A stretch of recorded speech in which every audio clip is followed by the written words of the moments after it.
Olha, você pode não achar Game of Thrones a melhor série de TV de todos os tempos, mas a gente tem que concordar que ela com certeza é uma das mais importantes já feitas. E não é só de cenários maravilhosos como esse aqui na Irlanda do Norte que a série da HBO é feita. Existe também toda uma complexidade nos personagens, uma mitologia muito grande criada pelo George Martin e que encanta tanta gente. E agora o Omelete começa uma série de 8 episódios para discutir os temas e relembrar os principais eventos de Game of Thrones. E nesse primeiro episódio, a gente vai tentar entender o que faz esse seriado ser um fenômeno tão grande no entretenimento mundial.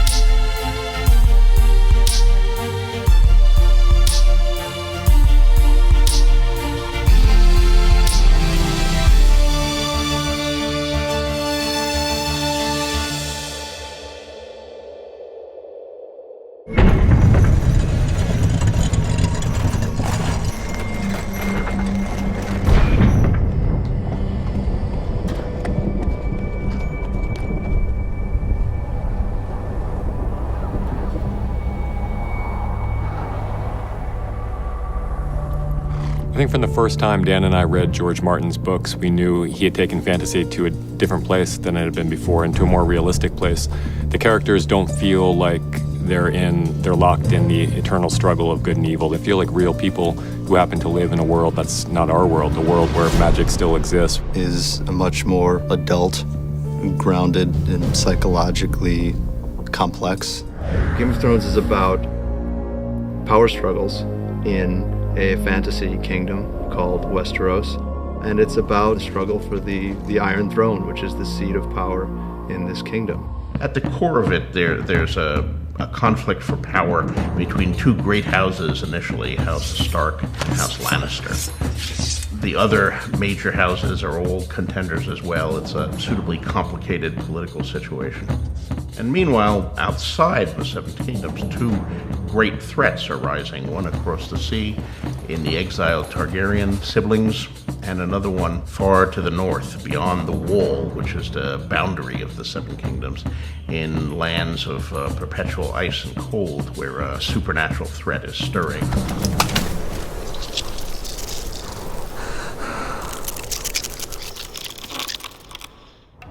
The Seven Kingdoms is a single realm made up of 7 realms that once were independent, and the North is perhaps the largest of those 7 kingdoms. Winterfell is the seat of House Stark, which is the central family of the series, and it's not a city or town so much as it is a stronghold, a fortress. King's Landing is the capital city of my 7 kingdoms of Westeros. It is a place where there is extravagance and wealth. It's colourful, it's corrupt, there's brothels, there's a rather decadent kind of, feel to the whole fabric of the place.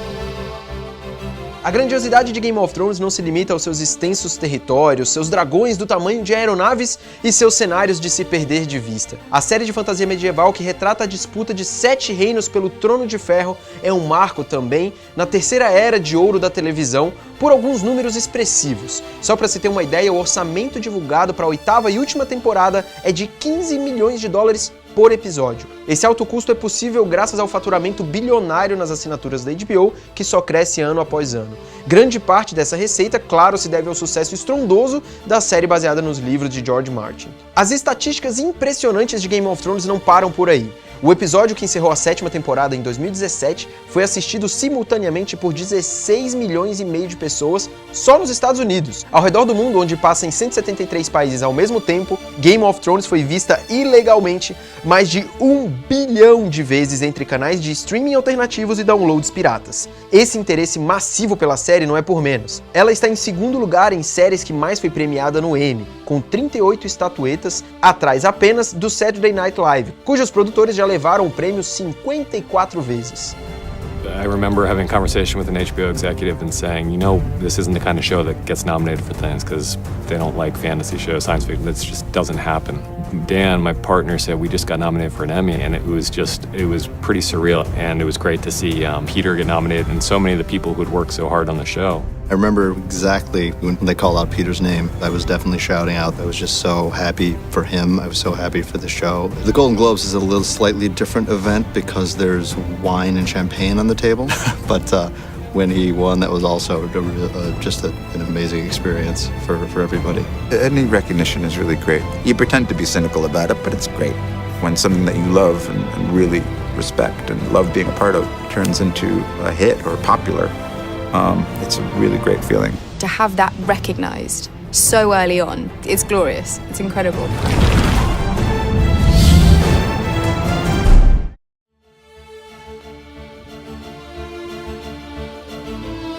A trama que a gente já conhece em Game of Thrones e acompanha ao longo dessas 7 temporadas já é extremamente complexa. Tem muitos nomes, muitas famílias, muitas intrigas e várias coisas que confundem a cabeça das pessoas. Mas é muito interessante notar que tudo isso tem um embasamento e o George Martin criou um contexto dentro dessa fantasia que já vem antes dessa história. Quando o Ned e o Robert se encontram exatamente aqui nos portões de Winterfell, existe toda uma história por trás deles. Robert, Ned e o Jon Arryn participaram de um dos momentos mais importantes de Westeros. E é muito essencial que você consiga entender isso antes de aproveitar toda a história de Game of Thrones. Então, vamos fazer uma recapitulação bem rápida agora.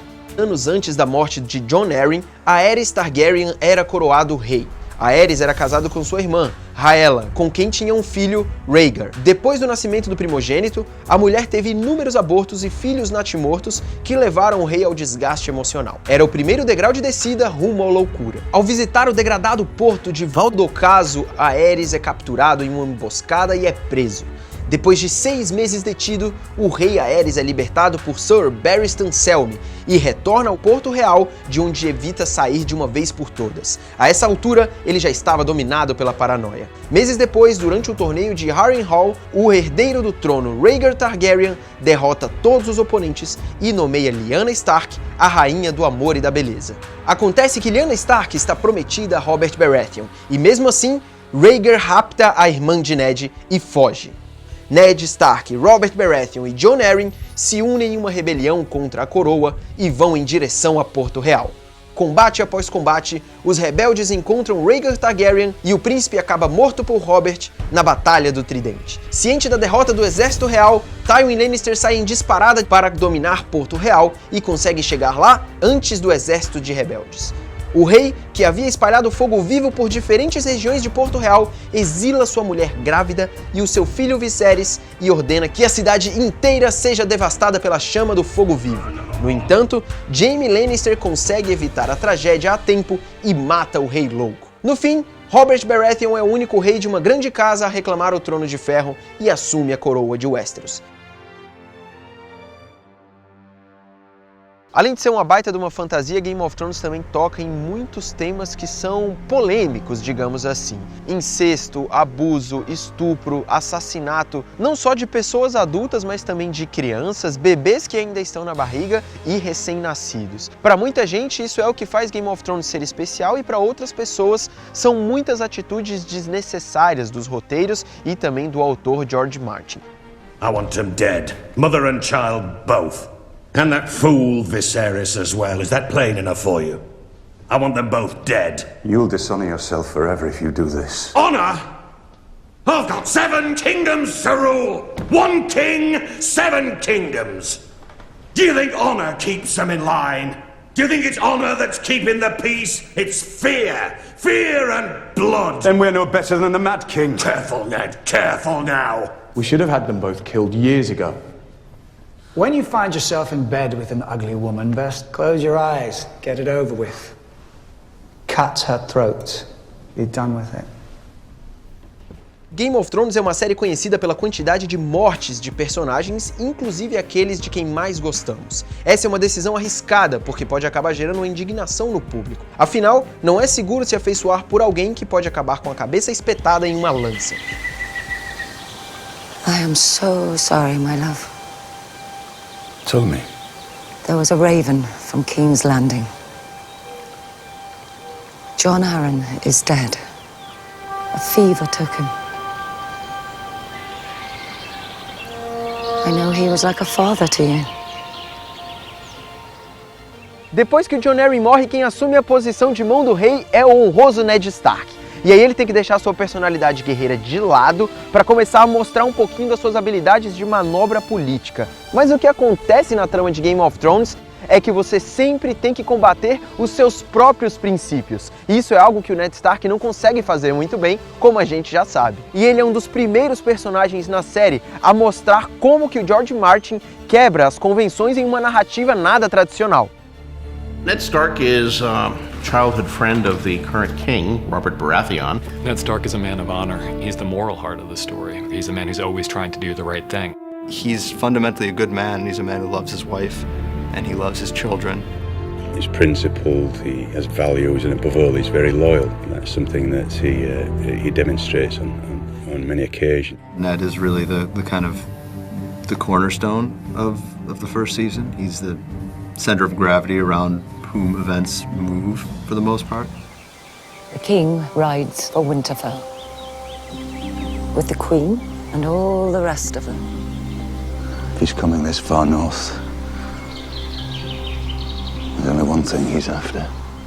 The only reason in the world why Robert would make this journey is because he needs a new hand, and who else would he turn to but his oldest friend, his best friend, his most trusted confidant, Ned Stark. Ned's not a politician, so this is not a life he's well suited for. Ned is a soldier, and so he's used to taking on his enemies on the battlefield and defeating them, and he's very good at that. I mean, he's probably the best soldier in the land, and he's constantly reminded of this by people down there. Littlefinger kind of relishes in explaining to him how dumb he is, how bad he is at this kind of game. They burned most everything in the Riverlands. Our fields, our granaries, our homes. They even left something behind.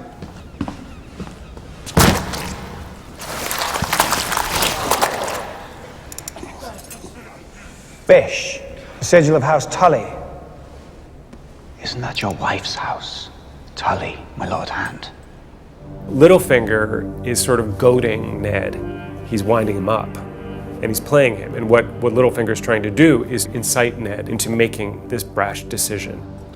The one who was leading them, taller by a foot than any man I've ever met, saw him cut the blacksmith in two. Saw him take the head off a horse with a single swing of his sword. That sounds like someone we know. The Mountain. You're describing Sir Gregor Clegane. The powerful are not allowed to abuse the weak in Ned's vision of the world. That kind of behavior has to be punished. I cannot give you back your homes or restore your dead to life. But perhaps I can give you justice. In the name of Robert of the House Baratheon, I charge you to bring the king's justice to the false knight Gregor Clegane and sentence him to death. Grand Maester Pycelle, my lord, send a raven to Casterly Rock.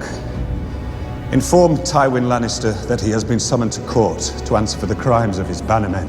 He will arrive within the fortnight or be branded an enemy of the crown and a traitor to the realm.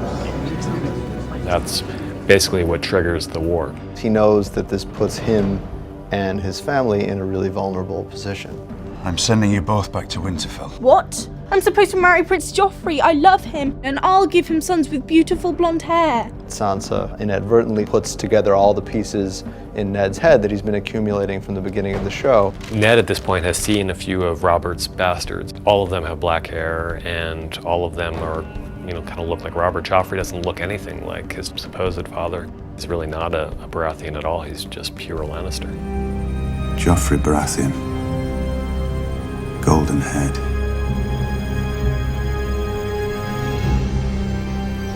My brother's worth 1,000 of your friend.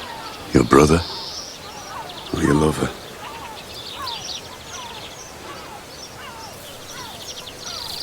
Targaryens wed brothers and sisters for 300 years to keep bloodlines pure.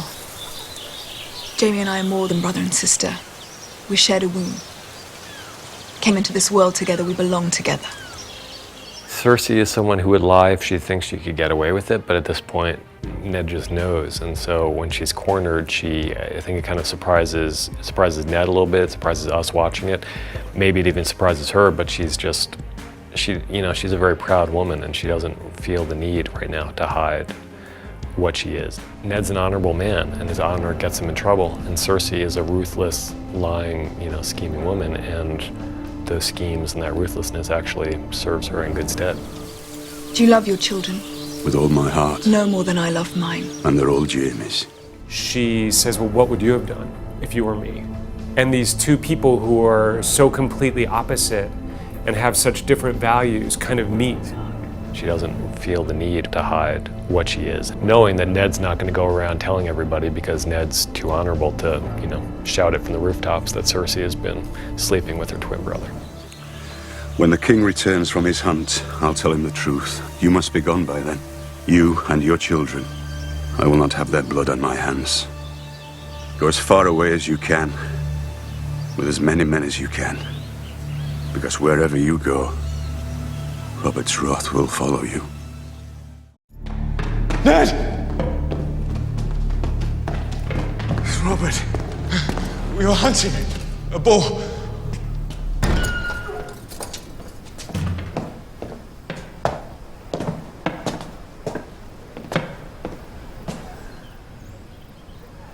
Now leave us, the lot of you. I need to talk to Ned. Robert, my sweet. Out, all of you! This is the peak moment of her uncertainty when Ned, who knows the truth about her children, is being left alone with the person she least wants to know this truth.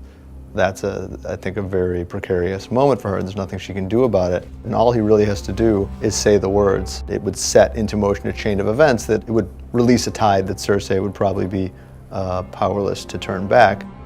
To tell someone who's got a few minutes left to live, by the way, your kids, they're not really your kids. Your wife has been having an affair with her twin brother this whole time. It's a little sadistic, and so Ned doesn't want to do that to his best friend. You'll rule now, until my son Joffrey comes of age. He wants Robert to leave this world with some measure of peace, so he's trying to preserve that peace for his dying friend. At the same time, he's trying to make sure that the throne doesn't pass to someone who doesn't deserve it, which would be Joffrey Baratheon. Ned is convinced that the rightful heir is the next in line, which is the next oldest brother, Stannis. Lord Stark, King Joffrey and the Queen Regent request your presence in the throne room. King Joffrey? King Robert is gone. The gods give him rest. Lord Eddard, when we last spoke, you offered me some counsel.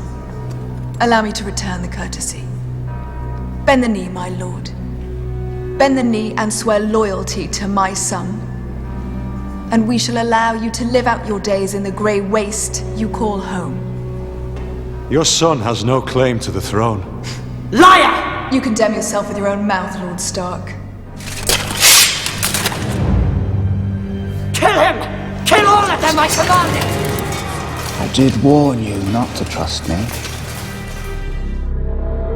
Ned wants to do the right thing, always. The right thing here clearly is not to lie. Ned's not going to support Joffrey's claim to the throne when it's so clearly a fallacious claim. Tell the Queen you will confess your vile treason. Tell your son to lay down his sword and proclaim Joffrey as the true heir. Varys tries to appeal to him, partly just by saying, look, there's going to be war otherwise, and is that what you want? I mean, regardless of who's got the right claim, regardless of line of succession, all the rest of it, and that means thousands of people dying, it means innocents dying, it means towns being burned down and people starving and all the rest of it. Is it worth it?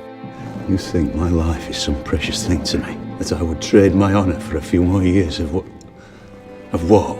The one thing that finally persuades him to abandon his honor is his love of his children. What of your daughter's life, my lord? Is that a precious thing to you?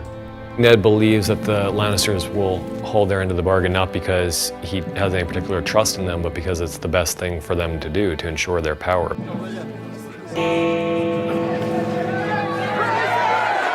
It's his insistence on doing the right thing in a very corrupt world that not only leads to his destruction, but imperils the things he would try to protect. Traditionally, in a book, whether it's fantasy or any other genre, you might do a terrible thing to a side character. You might murder off a minor character, but you're not going to kill Tony Soprano. I come before you to confess my treason. I plotted to seize the throne for myself. Joffrey Baratheon is the one true heir to the Iron Throne. You get to that scene thinking, how's he going to get out of this one? Wow, he's up there and the tide is definitely turned against him, but it feels like it's time for things to turn back around and for some 11th hour salvation to pluck him from the jaws of death. What is to be done with this traitor, Your Grace? Something's going to come along to save him because obviously Ned's not going to die, it's Ned. My mother wishes me to let Lord Eddard join the Night's Watch. Stripped of all titles and powers, he would serve the realm in permanent exile. And my lady Sansa has begged mercy for her father. But they've the soft hearts of women. So long as I am your king, treason shall never go unpunished.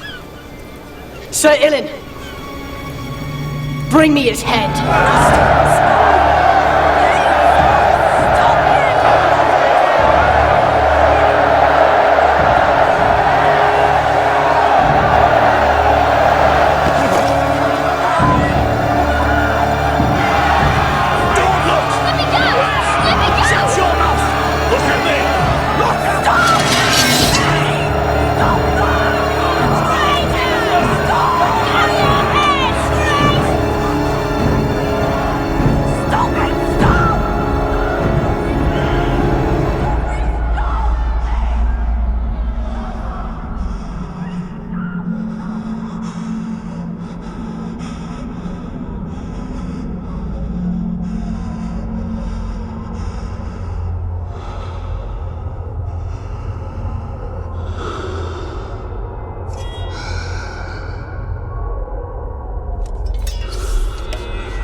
Mas esse acontecimento, a morte do Ned Stark, foi algo que marcou muito a série. E marcou, na verdade, a vida de muita gente e fez Game of Thrones entrar de uma vez por todas na história da televisão. Mas o que faz o George Martin matar tantos personagens e principalmente os protagonistas?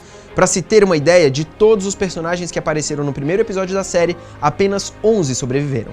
Jon Snow, Bran, Sansa e Arya, Cersei, Jaime e Tyrion Lannister, Daenerys Targaryen, Jorah Mormont, o cão Sandor Clegane e Theon Greyjoy. And the snows fall and the white winds blow. The lone wolf dies, but the pack survives.